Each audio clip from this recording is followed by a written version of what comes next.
출애굽기 23장 20절부터 33절입니다. 출애굽기 23장 20절부터 33절 제가 봉독하겠습니다. 내가 사자를 내 앞서 보내어 길에서 너를 보호하여 너를 내가 예비한 곳에 이르게 하리니 너희는 삼가 그의 목소리를 청종하고 그를 노엽게 하지 말라. 그가 너희의 허물을 용서하지 아니할 것은 내 이름이 그에게 있음이니라. 내가 그의 목소리를 잘 청종하고 내 모든 말대로 행하면 내가 내 원수에게 원수가 되고 내 대적에게 대적이 될지라. 내 사자가 내 앞서 가서 너를 아모리 사람과 헷 사람과 브리스 사람과 가나안 사람과 히위 사람과 여부스 사람에게로 인도하고 나는 그들을 끊으리니 너는 그들의 신을 경배하지 말며 섬기지 말며 그들의 행위를 본받지 말고 그것들을 다 깨뜨리며 그들의 주상을 부수고 내 하나님 여호와를 섬기라. 그리하면 여호와가 너희의 양식과 물의 복을 내리고 너희 중에서 병을 제하리니 내 나라에 낙태하는 자가 없고 임신하지 못하는 자가 없을 것이라. 내가 너의 날수를 채우리라. 내가 내 위엄을 내 앞서 보내어 내가 이를 곳의 모든 백성을 물리치고 내 모든 원수들이 내게 등을 돌려 도망하게 할 것이며 내가 왕벌을 내 앞에 보내리니 그 벌이 히위 족속과 가나안 족속과 헷 족속을 내 앞에서 쫓아내리라. 그러나 그 땅이 황폐하게 되므로 들짐승이 번성하여 너희를 해할까 하여 1년 안에는 그들을 내 앞에서 쫓아내지 아니하고 내가 번성하여 그 땅을 기업으로 얻을 때까지 내가 그들을 내 앞에서 조금씩 쫓아내리라. 내가 내 경계를 홍해에서부터 블레셋 바다까지 광야에서부터 강까지 정하고 그 땅의 주민을 내 손에 넘기리니 내가 그들을 내 앞에서 쫓아낼지라. 너는 그들과 그들의 신들과 언약하지 말라. 그들이 내 땅에서 머무르지 못할 것은 그들이 너를 내게 범죄하게 할까 두려움이라. 내가 그 신들을 섬기면 그것이 너의 올무가 되리라. 아멘. 하나님께서 십계명에 대한 더 자세한 내용들, 실제적으로 이스라엘 민족이 가나안에 들어가서 살아가게 될 모든 과정 속에서 십계명을 적용하면서 살아가야 될 내용들을 설명한 이후에 하나님은 한 사자를 약속하십니다. 이 사자는 하나님의 말을 전할 사자가 되고 이스라엘을 이끌어갈 그런 사자입니다. 따라서 이스라엘은 하나님께서 보내주신 이 사자를 잘 따르고 그가 말하는 내용을 잘 듣고 하나님께서 행하시는 모든 하나님의 역사에 동참하게 될 것을 요구받습니다. 그리고 하나님께서 이제 약속을 하시는데 내가 보낸 사자의 말을 청종하고 그에게 순종해 하게 된다면 내가 너의 대적들을 물리치고 내가 너를 질병에서도 보호하고 낙태하는 자가 없게 되고 하는 이런 약속들을 하시게 됩니다. 그리고 또 한 가지는 금지하는 것이 또 한 가지가 있는데 그것은 가나안에 들어가게 되면 가나안 사람들의 신들을 경배하거나 그들의 행위를 본받거나 하지 말고 오히려 그들의 신들과 우상을 다 제거하라 라고 하는 것입니다. 그리고 가나안의 기존 우상을 섬기던 기존 가나안 토착민들이죠. 토착민들과 섞이거나 그들을 용납하거나 그들과 계약을 맺거나 하는 것도 하지 말라라고 하십니다. 여기서 말하는 하나님이 보내시는 사자가 누구냐 하는 부분에 대해서는 여러 의견이 있습니다만은 대부분은 우리가 하나님 자신을 드러내는 분으로서 우리는 이것이 예수 그리스도의 그림자와 같은 예수 그리스도를 표상하는 분으로 생각하고 어떤 분은 그리스도 자신이다라고 생각하기도 합니다. 여기서 묘사되는 사자에 대한 모습은 예수님을 연상하게 하죠. 그런 면에서 이 사자가 하나님을 대신하는 혹은 하나님의 말을 전하고 하나님과 같은 어떤 이스라엘의 지도자로서 인도자로서 하나님이 제시한다는 면에서 예수님을 상징적으로 보여주는 사람이다, 사자다라고 생각해도 좋고 예수님 자신이었다 이렇게 생각할 수도 있겠습니다. 그래서 구약에서 예수님과 관련되어서 구체적으로 묘사된 부분이 이 부분으로 보통은 생각하게 됩니다. 어쨌든 하나님께서 이스라엘에게 자신이 보내는 자신을 대변하는 한 사자를 보내신다는 것입니다. 이것이 매우 중요한 이유는 하나님이 그들과 함께 있다고 하는 상징적인 그런 사람, 그런 사자가 되기 때문입니다. 그렇기 때문에 하나님은 그의 목소리를 청종해야 하고 그를 노엽게 하지 않아야 한다. 내 이름이 그에게 있기 때문이다. 그가 전하는 내 말대로 행한다면 이렇게 말씀하시게 된 것이죠. 예수 그리스도께서 자신을 제자들에게 소개할 때도 나는 하나님의 아들이다 라고 말한 적도 있고 나를 본 자는 아버지를 본 것이다 라고 말하기도 했고 나와 아버지는 하나다이다 이렇게 하나다 라고 말한 적도 있고 안식일의 주인이 바로 나다 이렇게 말한 적도 있죠. 예수 그리스도께서 자신을 묘사할 때에 그 묘사의 대부분은 아버지와 나는 하나다. 나를 본 자는 아버지를 본 것이다. 와 같이 하나님과 예수 그리스도, 하나님과 나의 관계를 설명하십니다.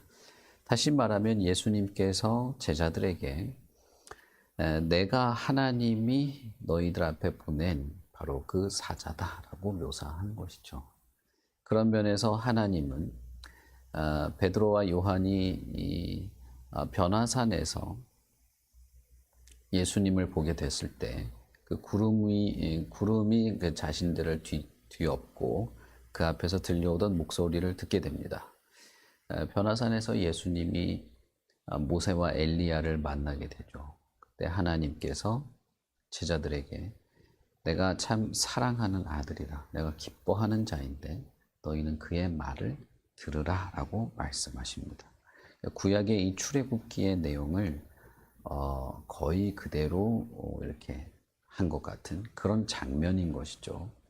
그런 면에서 복음서에 있는 그 장면, 예수님이 세례 요한에게 세례를 받고 올라올 때 하늘에서 음성이 들렸던 그 장면, 그리고 변화산에서 예수님이 변화되고 하나님의 음성이 들렸던 그 장면과 이 구약의 출애굽기의 이 장면은 거의 비슷합니다. 그래서 하나님께서 말씀하시는 것이죠. 내가 그 목소리를 잘 청종한다면 신약의 표현대로라면 너희는 그의 말을 들으라 라고 하는 것이죠. 예수께서 전하시는 모든 말씀들이 하나님의 말씀인 것은 우리가 요한복음을 통해서도 알 수 있습니다. 예수님이 요한복음에서 나는 내 뜻대로 말한 것이 없고 다 내 아버지의 말을 너희에게 전했다라고 말하죠. 예수님은 이 공생애 동안에 자신이 전한 말 그리고 자신이 행한 어떤 역사들이 다 자기의 말을 한 것이 아니고 자기의 행위를 한 것이 아니고 다 아버지가 하라고 한 말을 했고 아버지가 정하신 때에 했고 아버지가 원하는 것을 했다라고 말합니다. 그리고 요한복음의 뒷부분에 성령에 대해서도 뭐라고 말씀하십니까? 이 성령은 아버지와 아들의 뜻, 아버지와 아들이 원하는 것 외에는 하지 않는 그런 분으로 등장하게 되죠. 성령도 하나님이시긴 하지만 그러나 성령을 보내신 분은 아버지와 아들이기 때문에 성령도 자신의 어떤 자발적으로 할 수 있고 자신의 능력이 있음에도 불구하고 아들의 일 외에는 하지 않으시는 것처럼 보내신 자, 보냄을 받은 자는 보낸 자의 말을 하는 것이 당연한 것이죠. 그런 면에서 하나님은 자신의 말을 전할 자를 보내신다는 것입니다. 하나님을 드러내고 하나님을 알고 하나님을 경험하고 하나님을 섬길 수 있도록 하나님은 사자를 보내시겠다는 것입니다. 그러면 우리가 생각해 볼 것은 이스라엘에게 하나님께서 왜 이렇게 하시는가를 생각해 볼 필요가 있겠죠. 왜 하나님은 자신을 드러내시고 자신을 전할 사자를 보내시고 그의 말을 듣게 하시고 그에게 받은 하나님의 말씀에 충성하고 섬기도록 하시는가? 거기에 우리는 이스라엘이 하나님께 인정받을 만한 어떠한 자격이라든지 능력을 보여줬기 때문에 그런 것이 아님을 우리는 생각을 해야 합니다. 하나님은 십계명을 주실 때부터 이스라엘이 누구인지를 말합니다. 이스라엘은 이집트의 노예였습니다. 그들이 하나님에게 뭔가 거대한 것을 드린 적도 없고 하나님의 역사를 알아서 성취한 적도 없습니다. 하나님은 아브라함에게 한 약속을 신실하게 지키시는 분이신데 하나님이 약속을 신실하게 지키는 과정에서 이스라엘이 하나님 앞에 아브라함처럼 그렇게 성실하지도 않았습니다. 그럼에도 불구하고 하나님이 이스라엘에게 십계명도 주시고 가나안에서 앞으로 살아가는 동안에 이 계명을 어떻게 적용하면 좋을지도 말씀하시고 심지어는 자신을 대리할 사자까지 보내주셔서 하나님이 완벽하게 이스라엘을 책임지신다는 것, 하나님이 완벽하게 이스라엘의 미래에 대한 책임을 지고 있다는 사실을 보여주십니다. 결국 이것은 하나님이 이스라엘을 선택하시고 하나님이 이스라엘을 책임지고 하나님께서 이스라엘을 택한 자로서의 책임을 끝까지 지시겠다는 것을 보여주는 것이죠. 만약에 누군가가 어떤 것을 택했다면 그 택한 것에 대한 결과 혹은 택한 것에 대한 책임은 택한 자에게 있는 것입니다. 제가 겨울에 우리 수련회 때 할 제목이 책임 있는 하나님이라는 제목이죠. 이스라엘은 자신의 삶의 모든 책임이 하나님께 있다는 사실을 이해할 필요가 있습니다. 다시 말하면 하나님이 보낸 사자가 이스라엘의 미래, 이스라엘의 삶, 그들의 안위와 생명을 지키실 것이라는 것입니다. 뒷부분에 보시면 양식 혹은 물 혹은 낙태하는 것이 없고 혹은 병에도 걸리지 않게 되고 수명이 보장되는 이런 내용들을 이제 하나님이 언급을 하시죠. 이것은 다 생명에 관계된 것입니다. 다시 말하면 하나님이 보내시는 사자가 너희들의 생명의 주요한 책임자라는 것이고 하나님이 보낸 사자에게 충성되게 한다면 그에게 충실하게 한다면 하나님께서 나서서 그것들을 보장해 주시겠다고 하는 것입니다. 그래서 우리가 읽은 이 성경의 뒷단락에는 하나님이 내가라는 말을 계속 반복합니다. 주어가 하나님이죠. 그러니까. 그래서 내가 이렇게 하겠다. 내가 이렇게 하겠다. 이스라엘이 요구한 적이 없어요. 사산을 하지 않게 해주십시오. 질병에 걸리지 않게 해주십시오. 먹을 게 안 떨어지게 해주십시오. 이렇게 하지 않았습니다. 하나님이 필요한 것, 너희들에게 필요하고 너희들이 생명이 유지되고 너희들에게 생명이 공급되어야 하는 그 모든 것에 대한 책임은 나에게 있다. 내가 할 거다. 내가 하는 것이 맞다라고 말하는 것입니다. 이스라엘에게 대적이 있을 것도 말하십니다. 이것을 하나님은 원수라는 단어를 쓰셨는데, 너희 앞에 원수가 있을 텐데 그건 내 원수다라고 말씀하시고, 그 원수에 대해서도 내가 해결하겠다라고 말하십니다. 그리고 이제 마지막 단락에서는 가나안 족속들을 다 쫓아내게 될 때 그들을 쫓아내는 과정에서 생기게 될 여러 부작용들도 하나님은 미리 말씀하시면서, 이런 부작용이 있을 수도 있기 때문에 하나님의 계획, 하나님의 어떤 시간표에 따라서 할 테니 걱정하지 말라라고 하는 것입니다. 이스라엘은 사실상 조바심이 들었죠. 저는 이 마음이 조금 이해는 됩니다. 왜냐하면 저도 정말 조바심이 많이 나는 사람이거든요. 성격이 급해서 그런 건지 아니면 이 걱정이 많아서 그런 건지 모르겠지만 정말 조바심이 많이 나는 사람입니다. 그러나 하나님은 천천히 할 테니, 그러나 반드시 할 테니 그렇게 조바심을 내지 말라는 거죠. 내가 그들을 완전히, 너희들이 눈에 볼 때 완전히 그냥 끝장내버리면 속이 시원할 것 같지만, 그러면 오히려 부작용이 생길 수도 있다. 그 자리를 들짐승이 차지할 수도 있다. 너희들이 가나안 땅을 차지하기 전에 더 불안당 같은 민족이 쳐들어올 수도 있다. 그러니 내가 조금씩 해나갈 테니 안심하라는 것입니다. 그 경계는 정해져 있고 그들의 삶의 터전은 하나님께서 보장하시게 될 것입니다. 그러니 어떻게 하라는 것이냐 하면, 그러니 나에게만 충실되게 하라는 것이죠.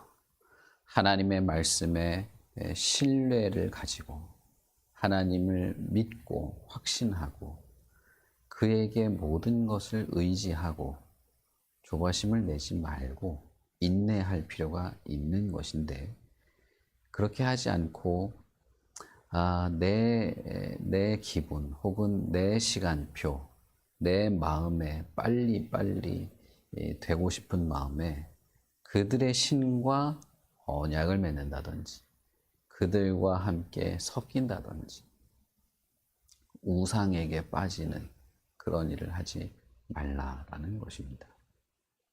이스라엘은 사실상 이렇게 하기가 쉽지 않았습니다. 왜냐하면 말 그대로 급하기 때문이에요. 지금 당장 농사가 잘 돼야 되고, 지금 당장 먹을 것을 추수해야 되고, 지금 당장 물이 있어야 되고, 지금 당장 농사에 대해서 전혀 모르는 나를 대신해서, 우리를 대신해서 여기서 농사를 지어왔던 사람들을 좀 잘 활용해 볼까, 이런 생각도 해야 되고 하는 것들이 있는 것이죠. 우리가 잘 알듯이 가나안에서 전쟁을 벌일 때 가나안 족속 중에 어떤 일부는 이스라엘에게 자진해서 우리가 종이 되겠습니다 했었습니다. 그래서 이스라엘이 그걸 그냥 그대로 수용해요. 받아들입니다. 출애굽기에 보시면 33절에 보시면 그들이 내 땅에 머무르지 못할 것이다. 머무르지 못하게 해야 된다. 왜냐하면 그들이 너희들을 범죄하게 할까 두렵기 때문이다. 내가 그들의 신들을 섬기면 너희들에게 그것이 올무가 되게 될 것이다 라고 말했는데, 이 말씀 그대로 됩니다. 그래서 그들이 수용한 저 사람들을 노예로 쓰자. 그러면 이 지방에서 농사 짓는 거 잘 알고, 어떻게 기후가 변화되는지도 잘 알고, 어떻게 살아가야 되는지도 우리가 쉽게 할 수 있다. 그러니까 어느 순간 하나님의 약속, 하나님이 보장한 약속이 없어지게 된 거예요. 너무 합리적이고 아, 지혜로운 판단인 것처럼 보였겠죠. 그들에게는 분명히 그랬을 겁니다. 지혜로운 판단이었을 겁니다. 뜬금없이 그냥 전혀 모르는 상황 가운데 가나안에서 사는 것보다 이들을 노예로 좀 삼으면서 그들을 통해서 가나안에서의 삶을 조금씩 배워나가는 것. 그러나 결국 어떻게 됩니까? 그들이 이스라엘의 가시가 되죠. 우리가 사사기를 통해서 볼 때 분명히 사사기 기자가 그 블레셋 족속들이 이스라엘에게 가시가 되었다. 가나안의 남은 족속들이 그들에게 가시가 되었다라고 기록하고 있는 것이죠. 가나안에서의 삶이 그 개척지에서의 삶이 호텔에서 안락함을 누리는 것 같은 그런 삶이 시작된 것이 아닙니다.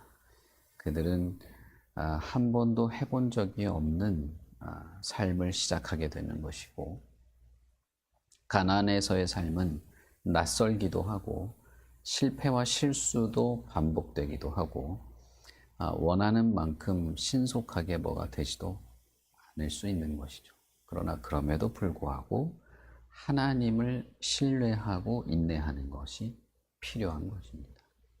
하나님은 내가 나를 대리할, 결국 하나님 자신을 보내겠다고 하고, 그로부터 하나님의 말씀을 듣게 하고 하나님의 뜻을 따라서 충실하게 살아갈 수 있는 모든 것을, 사실상 하나님 자신을 내어주셨기 때문에 더 이상 하나님은 보낼 사람도 없죠. 보낼 사자도 없습니다.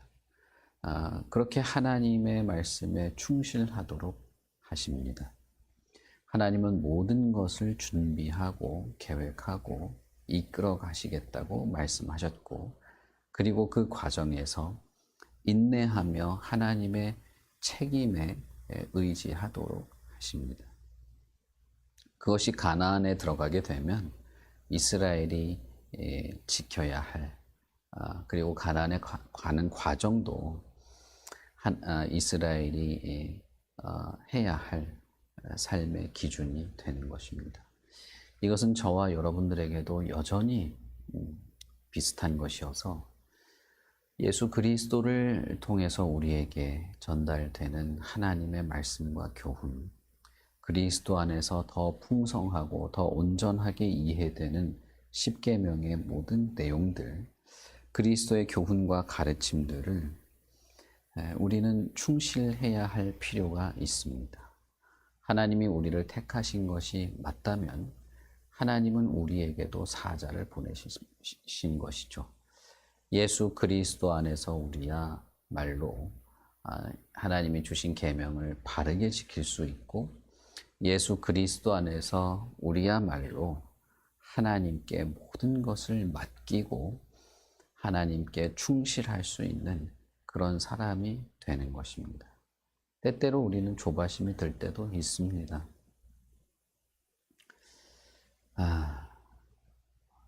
저는 정말 조바심이 많이 생기는 것 같아요. 실망도 많이 하게 되고, 그러나 하나님께 맡기는 것을 더 연습하고 더 내 자신이 하나님께 겸손히 나아가려고 하는 것이 훨씬 더 나은 것이죠. 우리의 인생도, 우리 교회도, 내 앞에 미래의 모든 일들도, 우리의 가정과 우리의 자녀들도 하나님이 책임지실 것을 믿습니다. 하나님이 책임질 하나님의 손에 붙들려 있기를 바랍니다. 여러분, 오늘 우리가 또 한 주의 시작을 하시게 될 텐데, 우리의 삶의 모든 순간들, 모든 과정들을 하나님이 아신다. 그리고 하나님이 나에게 하시는 말도 나는 듣고 이해한다. 그러니 하나님과 내가 한 마음이 되고 하나님의 말씀 안에서 내가 하나님께 내 자신을 의탁하고 내 인생의 모든 것을 하나님께서 책임져 주시기를 바라는 그런 한 주의 시작으로 생각하고 하나님과 동행하시기를 바랍니다. 우리 같이 기도하겠습니다. 하나님 아버지, 은혜를 참 감사합니다.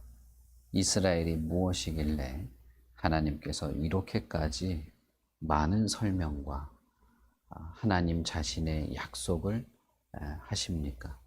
무엇보다도 하나님의 말씀을 전할 그 사자, 하나님을 방불하게 할 그 사자를 보내어 이스라엘을 책임지고 이끌어가게 하시고 이스라엘에게 있을 모든 일들에 대하여 주관자가 되시는 그 하나님의 마음을 우리가 읽고 알게 됩니다.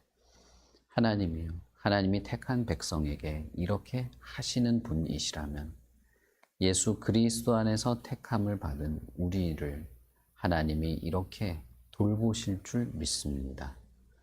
하나님의 거룩하신 뜻, 하나님의 인도하심, 하나님의 능력과 하나님의 계획들, 우리가 다 알 수 없고 우리가 다 이해할 수 없지만 그러나 분명히 우리는 하나님께서 모든 것을 아시고 모든 것을 선히 인도하여 가시고 하나님의 그 시간 안에서 하나님의 정하신 때에 하나님의 역사들을 이루어 가실 줄 믿습니다. 우리는 지금 당장 뭔가 필요하고 우리는 지금 당장 눈에 보이는 무언가가 있어야 하고 우리는 마음에 우리의 생각과 계획에 더 그럴싸한 것들이 잘 보입니다. 그러나 하나님, 우리가 그 모든 것을 하기 이전에 하나님께 먼저 아뢰고 하나님의 뜻을 구하며 하나님의 인도에 더 충실할 마음으로 살아가는 그런 자들로 살아가고 싶습니다. 그러하오니 하나님이여 우리에게 늘 말씀하시고 그 어떤 것도 더 정확하고 더 선명할 수 없는 바로 하나님이 우리에게 보내주신 예수 그리스도를 의지하며 살아가는 그런 자들로 잘 살아가도록 늘 말씀하시고 우리의 영혼을 깨우쳐 주시며 우리의 마음과 생각이 예수 그리스도 안에서 흔들리지 않게 하여 주시옵소서. 그 어떤 사자보다도 더 위대한, 그 어떤 사자보다도 더 명확하고 선명한, 그 어떤 사자보다도 더 하나님 자신이었던 예수 그리스도를 우리는 의지합니다. 그리스도 안에서 우리를 굽어 살피시고 우리의 생명을 보존하시고 하나님의 뜻 안에서 하나님의 계획에 따라 하나님이 예비하시고 준비하신 그 모든 풍성한 은혜를 누리며 살아가도록 우리의 귀를 열어 주의 말씀을 듣도록 우리의 마음을 열어 주님의 말씀에 따르도록 우리의 힘과 의지가 담대하고 용기가 있도록 그렇게 하여 주시옵소서. 우리의 인생의 모든 것을 하나님께 맡깁니다. 우리의 삶의 모든 부분을 하나님이 아십니다. 그러니 아버지 하나님, 우리의 인생 전부를 하나님께서 붙잡으시고 가장 선하고 합당한 길로 인도하여 주시옵소서. 우리가 끝까지 주님께 순종하며 주님을 따르겠습니다. 예수님 이름으로 기도합니다. 아멘. 하늘에 계신 우리 아버지여, 이름이 거룩히 여김을 받으시오며 나라 임하옵시며 뜻이 하늘에서 이룬 것 같이 땅에서도 이루어지이다. 오늘날 우리에게 용할 양식을 주옵시고 우리가 우리에게 죄 지은 자를 사하여 준 것 같이 우리 죄를 사하여 주옵시고 우리를 시험에 들게 하지 마옵시고 다만 악에서 구하옵소서. 대개 나라와 권세와 영광이 아버지께 영원히 있사옵나이다. 아멘.